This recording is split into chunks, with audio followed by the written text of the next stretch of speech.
What up, y'all? Snow, Ramon, Ignorant Gamers in the house. Today's topic: next gen consoles, excluding the Wii U. that's fucked up. Happy New Year's, motherfuckers. Yeah. So let's get right into this. There's things that we want, things that we need, things that we would like to have when it comes to these new generations of games and consoles. You know, so we're gonna share ours with you. Let him pass for a second. You can pass, my man. You good? You good? You good? Ninjas rolling by. You already know. So this certain little things that we like. Okay. And we're gonna cover that for the next Xbox, which might be coming out first between Xbox and the PlayStation, and the next PlayStation. And this is just general. Just chime in with what you want, what you feel you should have, and what you don't want in your shit. All right. So let's start off with pricing. Okay. I got a theory. Pricing don't matter. Nintendo, Especially with these two. Yeah, that's PlayStation right. and the Xbox. It doesn't matter. Nintendo pricing never matters. Right. It's a bottom end feeder. Mm-hmm. It's $50. Right. It's for your drunk nights, your chick nights, And your children. nights, And your infinite fans. You're gonna own two. Right. You're gonna have two. If you have one, two. you're gonna own two. Yeah. So it doesn't matter. Right. They've locked the sidekick Robin roll down. Yes, they have. Yeah, they've locked it down. Whatever. I feel like Sony and Microsoft did right by the gamers. Mm-hmm. We got a nice lifespan for these two consoles. Right. 7 years? I think 7. 7 and 6. I'm guaranteed. I'm gonna say 6 to 8. Okay. Because there is gonna spill over. Yeah. Right. And we saw that with the PS2. Yeah. PS2 was selling well in a year and a half after PS3 came out. So Right.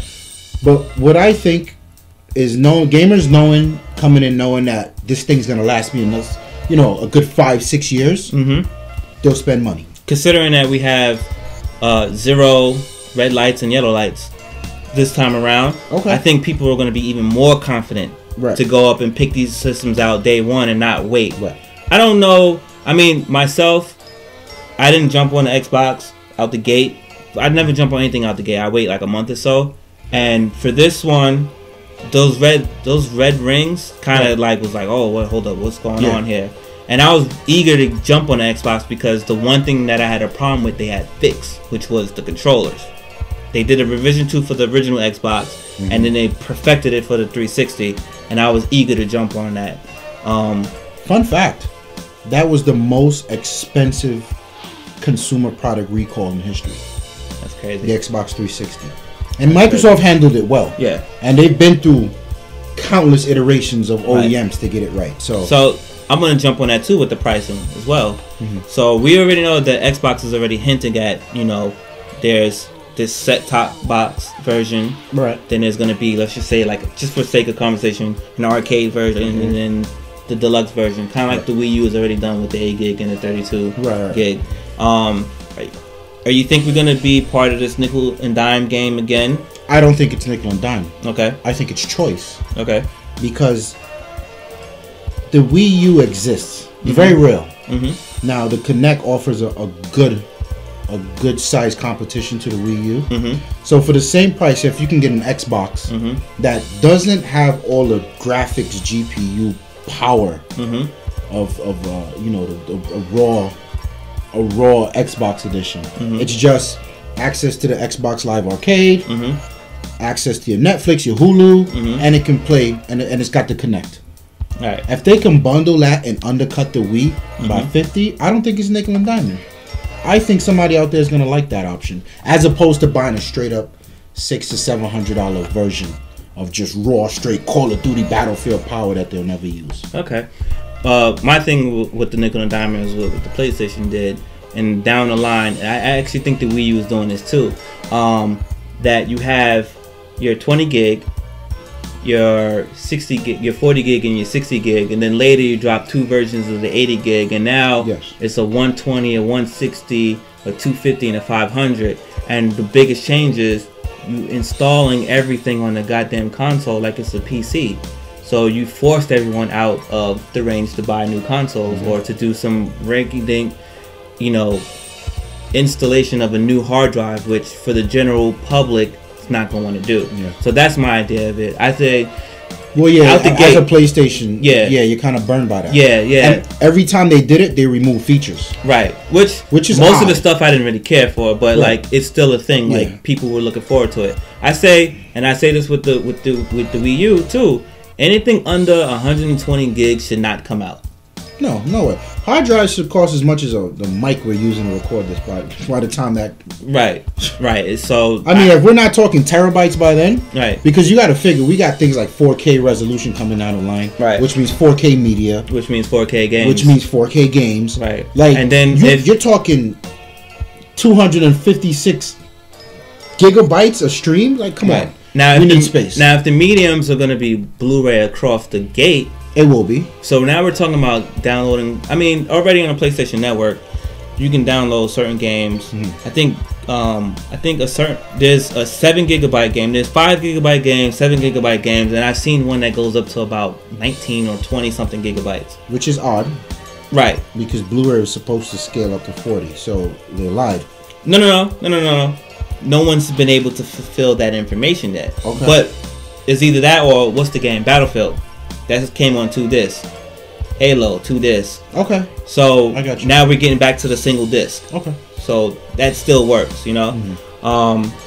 So that's how I feel about pricing. The next thing, my concern with these new consoles is the launch titles. Okay. I think the Wii U's launch title were okay, but I still think they needed something a little stronger. Maybe a Metroid. Your expectations are too high. The Wii U was okay. No. New Super Mario Brothers, that's it. And then a bunch of ports. What else do they have? Mega Man is owned by Capcom. Dragon Ball Z is owned by God knows who. Bandai, Namco, whoever. They don't... I mean, they're gonna Luigi Mansion you to death. So what's a good number of launch titles you think? 3. Just remember, for you, 3. 3 hardcore first party get them. See, but that's a different subject. That's the exclusive titles. Okay. We're talking about straight up launch titles. Nintendo 12. Wii U had 25, 24. No, 12 is good. 12 is good? 12 is good. Sports titles. Your basketball, your football. Give me something in between. Some, what was the... Maybe a shooter. What was the naked chicks? The volleyball. I'm going to think of DOA volleyball. The DOA volleyball. Let's get that popping in next generation. Give me a shooter. Give me a Call of Duty. Give me a Battlefield. What else we need? We need an RPG. And then some random fishing game. Fable. Yeah, Fable would be good. Okay. And then some fishing games. And you still got the Xbox Live Arcade. Right. You still got the Sony Store to fall back on. Right. So 12 titles ain't bad. I don't know. I think 25 is good. Because I think... Yeah, but out of that 25, what we get? 2? Out of us, yeah. But see, now if you drop that number, someone else is only going to get 1, if anything at all. Point taken. Here's another thing. Day 1 setup. Now, this is only a topic now because of what happened with the Wii U. Let me tell you.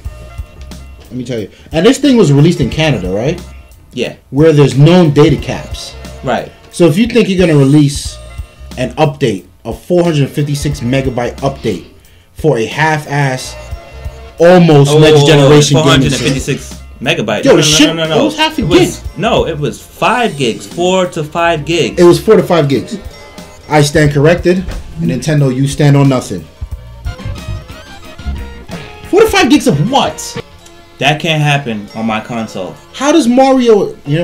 That can't happen. And that's, again, with the nickel and dime. So the 4.5 gigabyte mandatory update for your system, even if you wanted to transfer your old stuff over to the new Wii U, 4.5 of your 8 gigs is already eaten up. And then you had Nintendo Land, which is an installed game, right? Yep. I heard people couldn't even play the game. Did you know the TV services weren't live till like 3 weeks after? Yeah, that's a different thing. So day 1 setup needs to be a breeze. It can't be... I'll take a 500 megabyte update. I'll take up to a gig update. If it's something for functionality that needs to be turned on day 1 across all the board because of digital partners or whatever. Right. Not a fumble. Not a fumble. Not like the Medal of Honor fumble where we got the game and day one as a 2 gigabyte. Right. To fix the game. That they had you know what's crazy about that? Nintendo had no pressure. Right. This was, you had it all by yourself. It was your year. Right. How do you rush yourself again? What's the next bullet point? Fucking Nintendo. Let's talk about online network. Because that's usually what the updates fix. I think in this generation of gaming, not the next generation PlayStation 4, the next Xbox, I think online gaming is solid. I don't see that something they're screwing up. Well, here's my thing. I want more than 100 goddamn friends. I want more than 100 friends. I agree. I play too many games to be capped to 100 friends. If you play 5 games, right? Right. Let's just say you make 20 friends per game. Right. When I play Call of Duty, I get tons and tons and tons of invites. Not because I'm that great of a Call of Duty player in terms of KD, but because of how I play. Play the objective. Same thing with Medal of Honor. Same thing with Battlefield. That's 3 shooter games. I play Little Big Planet. I get friends from that. You upload a video on YouTube. Yeah, I get requests from that too. So why can't I just have 200 friends? I'm with you. Or maybe a follow list. I'm with you. You know what I'm saying? Since everybody's, doing that thing, I follow this person, I follow that person. Or in-game friends. Make it mandatory for in-game friends. That's dope. Segregation. Yeah. Now, one of the things we always fantasized about was I want the ability to oversee or to shadow what my friends are doing. So if you're playing Madden, yes, I want to watch you play Madden without me owning Madden. Right. Yeah, like I would love that. Gaming arena. I would love that. Now there's some issues here. There's bandwidth. Bandwidth across the board sucks ass. Right. But here's my thing. If Call of Duty was able to make a podcast thing, or you can stream my shit through YouTube, to see with me playing live. This means this can be done. It can be done. Why go to a service like YouTube when it could be done on house? Yeah. And if you limit it to just single player campaign, it's a start. It's a start. I'll even take that. I'll take that. Yeah. It's just like we have game recorders. A lot of people don't. Right. You know what I mean? It's just the ability, like, yo, son, how is that such and such? Yo, join the feed. Right, join the feed, and then you can talk to me. That will sell games. Right, and you can talk to me while I'm playing, And if your game sucks, it'll break your game. Oh, yeah, it'll break your game. So that means stop nickel and dime us on the games, too.